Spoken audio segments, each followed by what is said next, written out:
Bonjour, je souhaite vous parler aujourd'hui de l'énergie Lao-Chi. L'énergie Lao-Chi est une énergie qui a été canalisée le 15 mai 1991 par une romancière américaine, Elizabeth Chandler.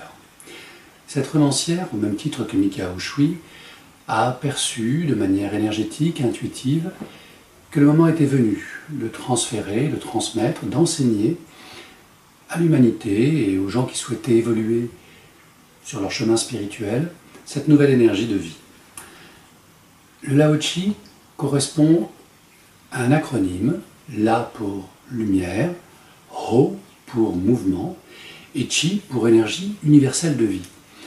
Lao-Chi signifie simplement rentrer en résonance avec les énergies qui nous environnent, les intégrer et intégrer avec elles toutes les capacités contenues dans cette énergie. On parle souvent avec le Lao-Chi d'une énergie de type christique. Alors bien sûr, il ne s'agit pas de l'assimilation de l'énergie christique liée au Jésus, de notre religion, la religion chrétienne, mais bien d'une énergie divine, une énergie qui transcende toutes les religions, tous les dogmes, et parfois même toutes les croyances, car cette énergie de vie, qu'on le veuille ou non, est inscrite en nous et nous permet de prendre conscience de notre propre existence. Lao-Chi invoque aussi le nom de Lao Tzu. Lao Tzu, qui était donc ce philosophe chinois, 600 ans avant Jésus-Christ, est un des pères fondateurs du taoïsme, avec bien sûr Confucius, qui était son contemporain et qui a été amené à le rencontrer, semble-t-il, d'après les écrits que nous avons. Donc le Lao-Chi est aussi une émanation de cette conscience taoïste, où le Chi devient non seulement une énergie motrice, mais aussi une énergie de conscience. Lao-Chi a des particularités complémentaires au Reiki. Le Reiki a été initié, ressenti, codifié dans les années 1920 par Mikao Ushui. Et nous avons là une énergie Lao-Chi récente, 1991, qui rentre en complémentarité pour une raison très simple. La Terre, lorsque le Reiki a été diffusé, vibrait à une certaine fréquence, aux alentours de 7 Hz. Aujourd'hui, les chercheurs, les scientifiques, nous confirment que le taux vibratoire de la Terre a augmenté. Nous serions davantage aux alentours de 9, voire 10 Hz. Et ainsi donc, le taux vibratoire de nos cellules, le fonctionnement même de notre ADN, s'en est trouvé modifié. La planète évolue, change de vibration et nous changeons avec elle. Il est donc normal qu'une nouvelle énergie ait fait son apparition pour nous aider à nous adapter. Donc le Lao-Chi, issu de cette évolution vibratoire du cosmos et de la Terre, nous amène à percevoir d'autres niveaux, d'autres dimensions de notre corps énergétique.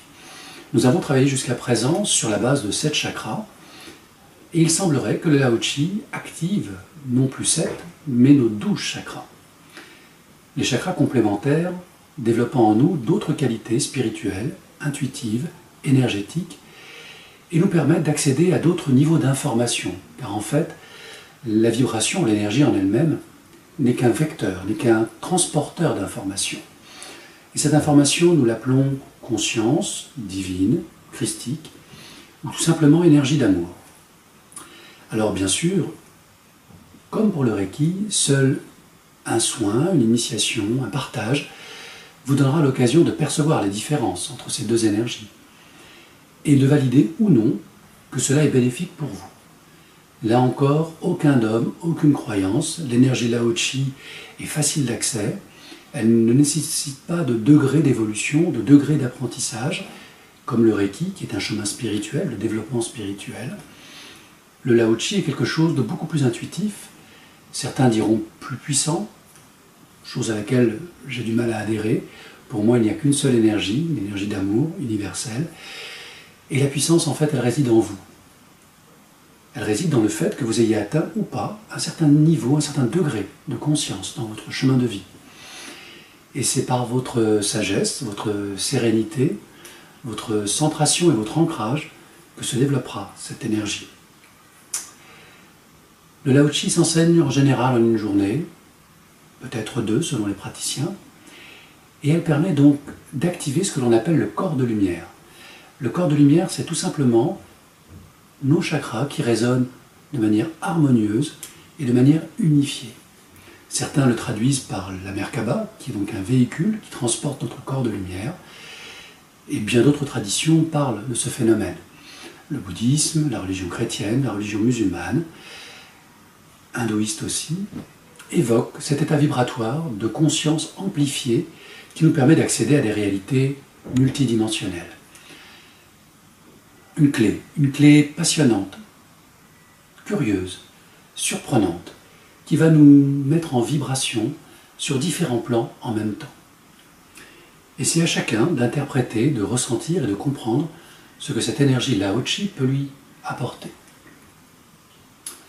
Lao Tzu était un vieux maître, très sage, qui, par le symbole du Yiking, nous a transmis énormément d'enseignements. Nous pouvons y avoir accès. Charge à chacun d'entre vous, chacune d'entre vous, de s'informer, d'aller visiter sur les sites internet toutes les publications autour du Lao Chi. Elles commencent à être nombreuses. Et peut-être un jour expérimenter pour soi-même les bienfaits que cette énergie peut produire. Je ne vais pas vous décrire tous ces bienfaits, je vous laisse le soin de les découvrir. Sachez qu'au sein de l'association, nous avons ce type de pratique pour les personnes qui souhaitent découvrir un autre versant de la réalité.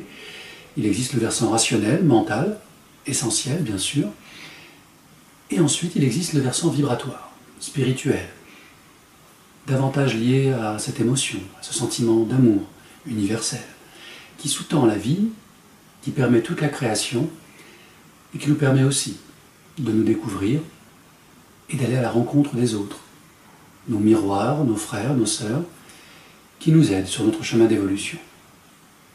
Je vous souhaite donc de découvrir un jour cette belle énergie, au même titre que le Reiki, même si les objectifs apparents paraissent différents. Sachez qu'il n'y a qu'une seule source, et cette source, nous y allons, à notre rythme.